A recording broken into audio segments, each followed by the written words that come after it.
Good morning ma'am. Good morning. Good morning. ನಾನು ಎಲ್ಲಾನು English test ಬರೋದಲ್ಲ, ಅದ್ರ ಮಾರ್ಕ್ಸ್ ಹೇಳ್ತೀನಿ. Yes ma'am. Arvind 15 out of 20, Kavitha 13 out of 20, Soumya 16 out of 20 and Sneha 20 out of 20. Clap for her. Thank you ದೇವ್ರೆ. Thank you ದೇವ್ರೆ. ನನ್ನನ್ನು ಹುಷಾರಾಗಿ ಮನೆಗೆ ಕರ್ಕೊಂಡ್ಬಂದಿದ್ದಕ್ಕೆ ಥ್ಯಾಂಕ್ಸ್ ಅಪ್ಪ. ಅಮ್ಮ ಅಮ್ಮ. ಹಾಂ ಮಗಳೇ, ಬಂದೆ. ಹಾಂ ಹೇಳ್ಪುಟ್ಟ, ಸ್ಕೂಲಿಂದ ಬಂದ? ಹೌದಮ್ಮ. ಅಮ್ಮ ನಿಂಗೊಂದು ಗುಡ್ ನ್ಯೂಸ್. ಹೇಳ್ಪುಟ್ಟ. ಅಮ್ಮ ಇಂಗ್ಲೀಷ್ ಟೆಸ್ಟ್ನಲ್ಲಿ ಫುಲ್ ಔಟ್ ಆಫ್ ಮಾರ್ಕ್ಸ್ ಸಿಕ್ತಮ್ಮ. ಓ ಹೌದಾ, ದೇವ್ರಿಗೆ ಥ್ಯಾಂಕ್ಸ್ ಹೇಳ್ದಮ್ಮ. ಹೌದಮ್ಮ, ಮಾರ್ಕ್ಸ್ ಹೇಳ್ತಿದ್ದಂಗೆ ದೇವ್ರಿಗೆ ಫಸ್ಟ್ ಥ್ಯಾಂಕ್ಸ್ ಹೇಳ್ಬಿಟ್ಟೆ ನಾನು. ವೆರಿ ಗುಡ್ ಮಗಳೇ, ನೀನು ದೇವರಿಗೆ ಯಾವಾಗಲೂ ಕೃತಜ್ಞತಾ ಸ್ತುತಿ ಎಲ್ಲದರಲ್ಲೂ ಸಲ್ಲಿಸ್ಬೇಕಪ್ಪ. ಹೌದಮ್ಮ. ಸರಿ ಬಾ ಪುಟ್ಟ, ಊಟ ಮಾಡು.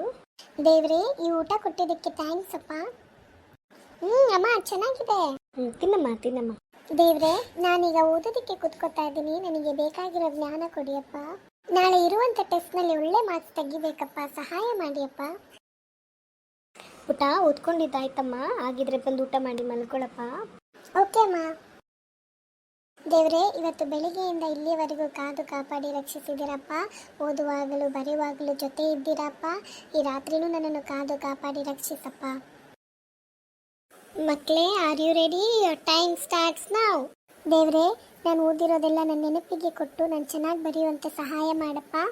ಈ ಎಕ್ಸಾಮ್ ಹೇಗೆ ಬರ್ದೆ? ಚೆನ್ನಾಗಿ ಬರ್ದೆ. ಯಾವಾಗಲೂ ಎಲ್ಲ ಟೆಸ್ಟಲ್ಲೂ ಔಟ್ ಆಫ್ ಸ್ಕೋರ್ ಬರ್ತೀಯ, ಹೇಗೆ?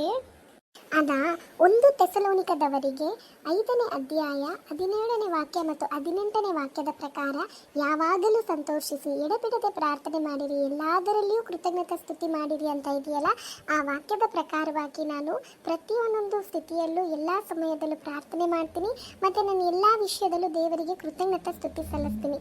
ಅದಕ್ಕೆ ದೇವರು ನನ್ನನ್ನು ಎಲ್ಲ ವಿಷಯದಲ್ಲೂ ನನಗೆ ಜಯವನ್ನು ಕೊಡ್ತಾರೆ.